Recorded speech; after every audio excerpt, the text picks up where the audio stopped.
আপনাকে দেখে তো মনে হয় আপনি ভালো পরিবারের মেয়ে। হ্যাঁ, লেখাপড়াও জানি।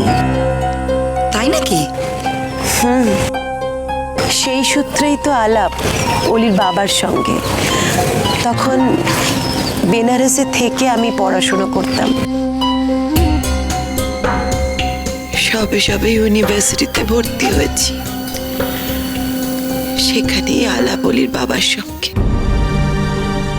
উনি তখন রাইটার, মানে ওই লেখালেখি করতেন আর কি।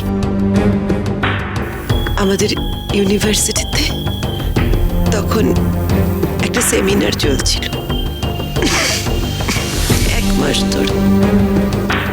আর অলির বাবা অল্প বয়স, দেখতে বেশ সুন্দর।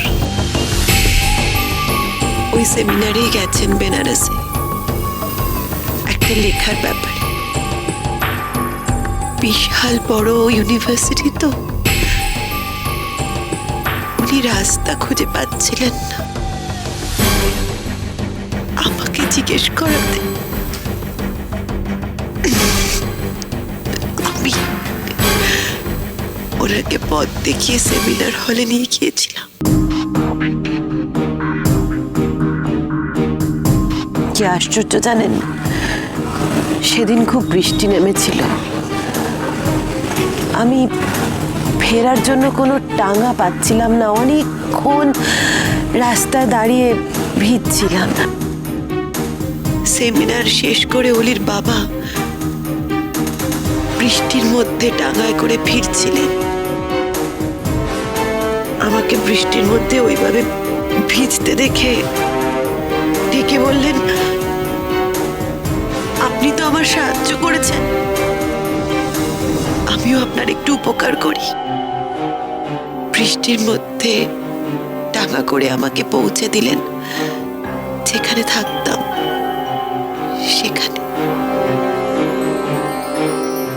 সেই শুরু আলাপের, ভালোবাসারও শুরু হলো। গভীরভাবে জড়িয়ে পড়লাম একে অপরের ভালোবাসায়। গভীর প্রেমে কখন যে 1 মাস কেটে গেল আমি টেরও পাইনি। হঠাৎ ওই বেনারসে অলির বাবার একটা ভয়ঙ্কর কার অ্যাক্সিডেন্ট হয়।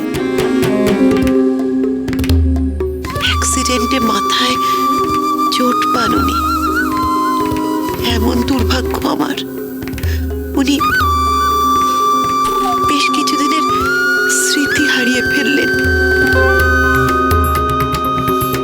অ্যাক্সিডেন্ট হওয়ার আগের কিছুদিনের স্মৃতি। আমি পরদিন খবর পেয়ে হসপিটালে ছুটে গিয়ে দেখি অলির বাবা আমাকে চিনতে পারছেন না।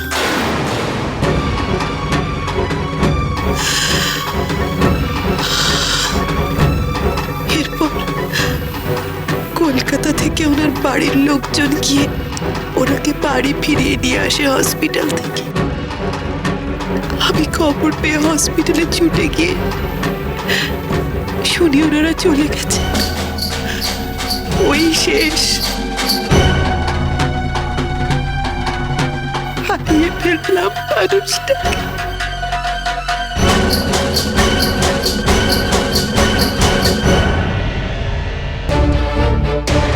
আপনার কাছে ওনার কোনো ঠিকানা ছিল না?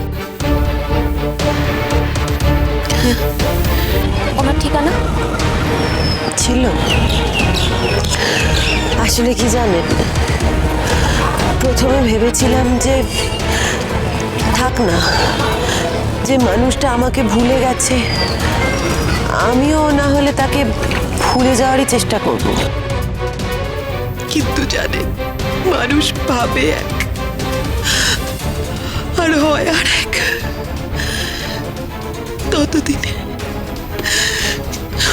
অলি আসার চিহ্ন আমার সারা শরীর জুড়ে। বুঝলাম আর তো লুকিয়ে লুকিয়ে রাখা যাবে না। সবকিছু কেমন গুলিয়ে গেল আমার। ছুটলাম তার খোঁজে। হসপিটাল থেকে ঠিকানা জোগাড় করেছিলাম। সেই ঠিকানা নিয়ে সোজা চলে আসি মানুষটার বাড়িতে। কিন্তু ততদিনে তারা বাড়ি বদল করে ফেলেছেন। নতুন ঠিকানা আমি আর জোগাড় করতে পারিনি।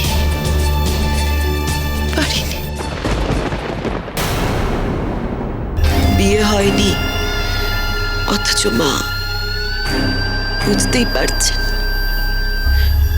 বাপের বাড়ির ছাদও হারালাম। সমাজের অনেক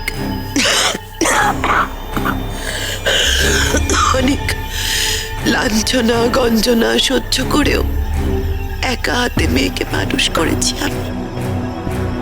এবার আর উপায় নেই। ডাক্তার বলে দিয়েছে আয়ু নেই বেশি দিন আমার, আর বাঁচব না বেশি দিন। আমার পরে যে মেয়েটার কি হবে এই ভেবে বেরিয়ে পড়লাম মেয়েটাকে নিয়ে। যে করে মেয়ের বাবাকে আমায় খুঁজে বের করতেই হবে। আমার পরে মেয়েটার কি হবে? মেয়েকে যদি তার বাবার কাছে পৌঁছে দিতে না পারি তাহলে যে আমি মরেও শান্তি পাবো না। মেয়ে আমার ভেসে যাবে। শুনেছি মা খুব জাগ্রত, আর তাই এখানে হতে দিয়ে পড়ে আছি বলতে পারেন, যাতে আমার মেয়েটার একটা হিললে হয়। পুজো দেওয়ার সময় বলবেন একটু আমার আর আমার মেয়ের কথা। পারছি না আর জানেন, আমার শরীর মন আর নিতে পারছে না, আর নিতে পারছে না।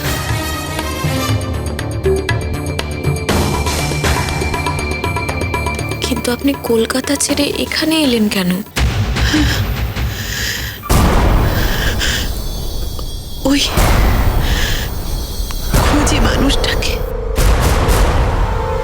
আর বলি, বেনারসে গেছিল,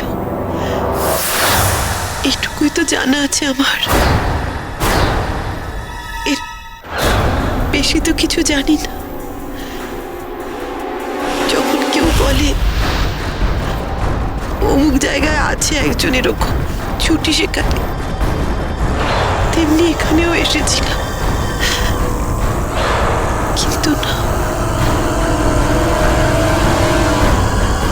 এই অরিন্দম অলির বাবা নয়।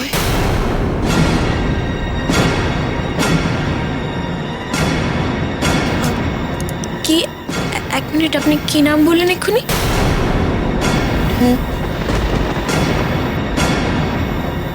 অরিন্দম, অরিন্দম।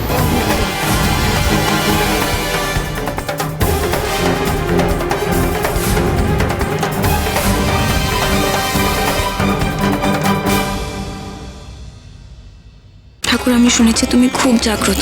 আমার একটা কথা রেখো ঠাকুর। দিদিকে আমরা কোথাও খুঁজে পাচ্ছি না, তুমি উকিল দিদিকে পাইয়ে দাও। আর বাচ্চা মেয়েটা আছে না ওলি, ওর বাবাকেও পাইয়ে দিও ঠাকুর। বর্দা ভাই, পাওয়া গেছে রোহিণীকে? হ্যাঁ হ্যাঁ চৈতি, তোমরা নিশ্চিন্ত হও যে পাওয়া গেছে। ও হসপিটালে আছে, শি ইজ ফাইন। ঠাকুর, আমি তোমার কাছে দুখানা জিনিস প্রার্থনা করেছিলাম। এক, উকিল দিদিকে ফিরিয়ে দেওয়া, আর দুই, ওনার স্বামীকে ফিরিয়ে দেওয়া। তুমি একটা ডাক আমার শুনেছো, আর একটা ডাক শোনো ঠাকুর।